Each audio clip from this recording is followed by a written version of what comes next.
Oh, hello there. Back from their video, and I have this beautiful little baby man with me. Mwah. He's just cute. Okay, so since I haven't really done a video in a while, I do want to do a tag that I've been seeing going around, but I'm not entirely sure, so I'm going to do a slight little reading update, as well as talk about a couple shows that I have seen, Okay, one book that I read earlier this year was a book I actually got, I'm pretty sure, Barnes & Noble. I got it at Barnes & Noble. I thought I was going to say Meyer. The Andromeda Strain by Michael Crichton, my first Michael Crichton book. Also, I apologize if I'm unkempt. My shaver is broken. So, yeah. But anyways, yeah, I read this because it's a pandemic fiction and also COVID going around it. Oh, baby! Oh, I'm sorry. I'm sorry for that little baby. He's so cute, though. Anyways, I've been reading this, well, I read it back in March. Sorry for that little stutter, I'll try to pause more often. I thought it was okay. Like, it could just be more of a me thing, and it's definitely a me thing, because it definitely was kind of dense and a lot of heavy scientific jargon that I couldn't necessarily really get into the story, and it definitely was way more a book about these 4 scientists in a lab trying to come up with a cure to this virus and studying, like, a baby and an old man who survived it. But anyways, I would say, if you're looking for pandemic fiction that's a little bit maybe more scientific stuff, this would definitely be up your alley, Also, a couple other books that I've read. One that I actually read just recently is Love Medicine by Louise Erdrich, which is the first in a 7 long book series. Kind of like Companions, because they have the same characters in the same setting, but I've heard great things about her stuff. Many people on Bookstagram, specifically the indigenous Bookstagram community at Aaron, at Aaron's Library, Danny, a lot of them love Louise Erdrich's book, and yeah, this was pretty good. It definitely was a little dense and a little jumpy and all over the place, but I would say this was definitely a very well-written book. Gave it 4 stars.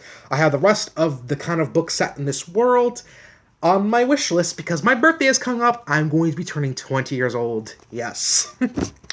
Another book that I actually read a couple months before that, sorry, I need to learn how to edit, is Armada by Rich Klein. I read Ready Player One a couple years ago, and I really enjoyed it, and also I had some fun with this book. It was a pretty solid, fun, sci-fi YA book with a throwback, and yeah, I would definitely recommend it if you enjoyed Ready Player One. I'm a little bit mixed on Ready Player Two that comes out, because, not sure.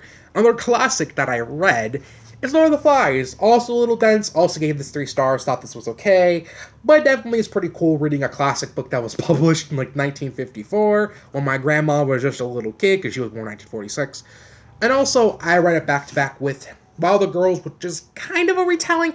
I wouldn't really say it's a retelling. Besides, the group of kids on an island, it's not really that similar. I thought this was a pretty decent book. I liked Rory Power's writing. It was very interesting and lyrical and gave off some really good atmosphere.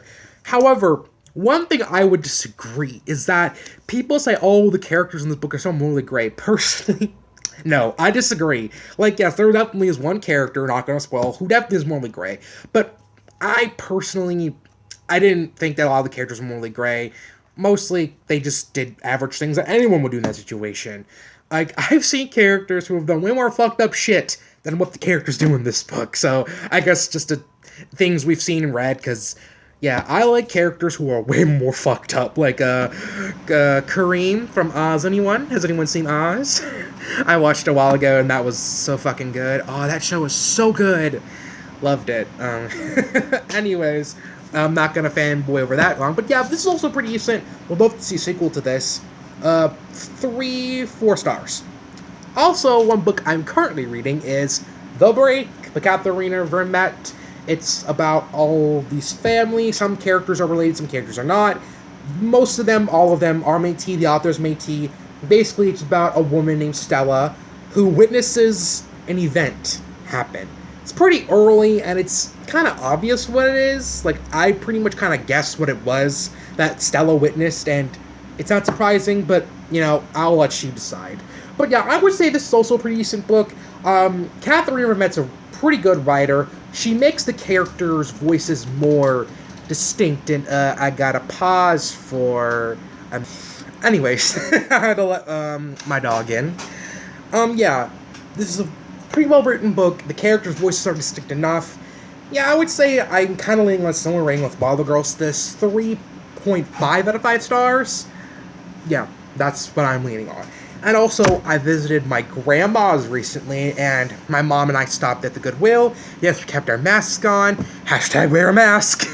Be safe. Better to be safe than sorry. You know, because of COVID. One book I got and I kind of eyed was Water of Relevance by Sarah Gruen. Also, apparently this book has some pictures from the archive, the National Archives in this.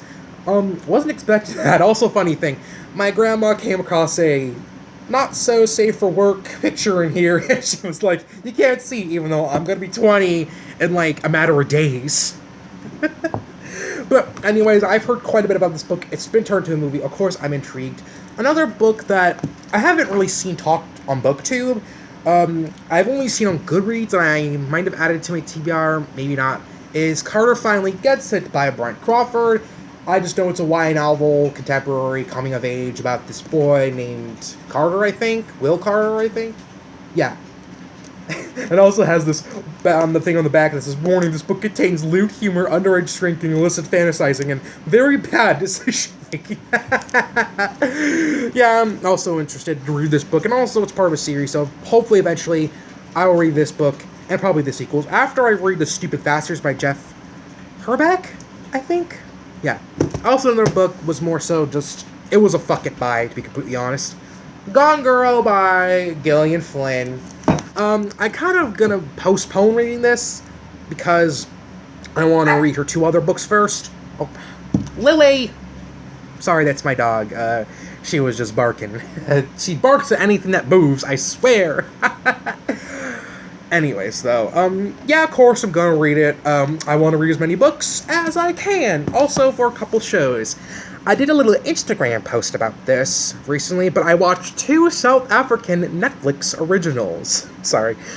Queen Sono and Blood and Water. Both I enjoyed, but Queen Sono is superior. Because Queen Sono, for me, it balanced elements of conspiracy, political thriller, and espionage so well, plus the multilingual element. I didn't mention this in my Instagram thing, but it's not really a thing, like, that the writer's like, oh, let's just add this in. No, it's obviously a thing that's in South Africa. They have, like, 11 national languages, which the linguist in me is very interested in going there, by the way.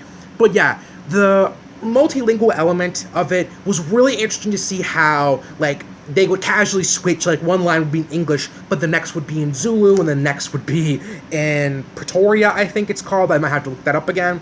But yeah, I really enjoyed it. Looking forward to Season 2, because both this and Blood and Water are renewed for Season 2. Blood and Water was pretty good, but there was one trope that I hate with the burning passion. Not gonna spoil it, because it doesn't really happen until, like, the 2nd or 3rd episode. I think it's, like, the 3rd episode that happens, or 2nd. Yeah, I think the 2nd.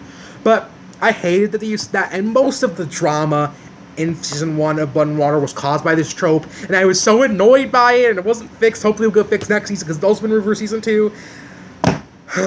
Also, 3% Season 4 coming next month. Excited for that! Yes! Also, I watched Dark Season 3. Pretty good. Not the best show, in my opinion, but it's still pretty solid. I felt like they reused a certain plot twist. Not gonna give it away, but I don't know. The first time it was really surprising. The second time, and the third, and how many other times they used it, it just got annoying, and it just made it kind of unbelievable. Like, I get that's the theme of the show, but it annoyed me. It really annoyed me. Also, of course, I mentioned in a review, I finished Big Love. I really enjoyed that show. Tremaine was also pretty good. Let me think about a couple other shows for a minute. Oh, I also watched this miniseries, because I watched 2 other shows by this guy named Stephen M. Irwin. I watched Harrow. It has Season 3 coming out. I enjoyed Season 1. Season 2 was a little, Tidelands, wish that didn't get canceled, or ghost canceled, as I call it, because it wasn't officially canceled, but they didn't really renew it, so. But I watched his first little miniseries called Secrets and Lies, and it was okay. It was just such a basic-ass mystery. Like, the story and a lot of the twists are just, like, so basic and predictable. The twist of who the killer was, it's not a spoiler. It's kind of revealed in the first, like, under 10 minutes. Basically, this guy finds his neighbor's, like, young toddler son, 4-year-old son, dead, and the whole thing is, like, who killed him, and he's being blamed for the killing, and, you know, it's so basic, but the twist of who killed the kid was really surprising and very subverting of a certain expectation. I'm not going to say it because it's really interesting, but if anyone actually has seen it, maybe we could discuss. Just be careful if you're going to talk about it, because I don't want y'all to spoil it, because, like, I think that if you are an introduction to the mystery genre, if you want to get more introduced, I think this show would be good, especially maybe for a younger, like, teenage viewer. This could be good for them getting into mystery TV shows, because it is very basic. But, like, if you're more seasoned and prone to watching a lot of TV shows, especially stuff with mysteries, like, you've probably seen a lot of it before. I've also been getting back into Deadly Woman, a true crime show, because I love true crime. But, yeah. Anyways, that's my little wrap-up update for now. I will see y'all some other time. And also, in the description down below, I will have shout-outs of smaller booktubers and other booktubers who I've also mentioned before, but I'm going to shout them out anyways. Anyways, see y'all another time.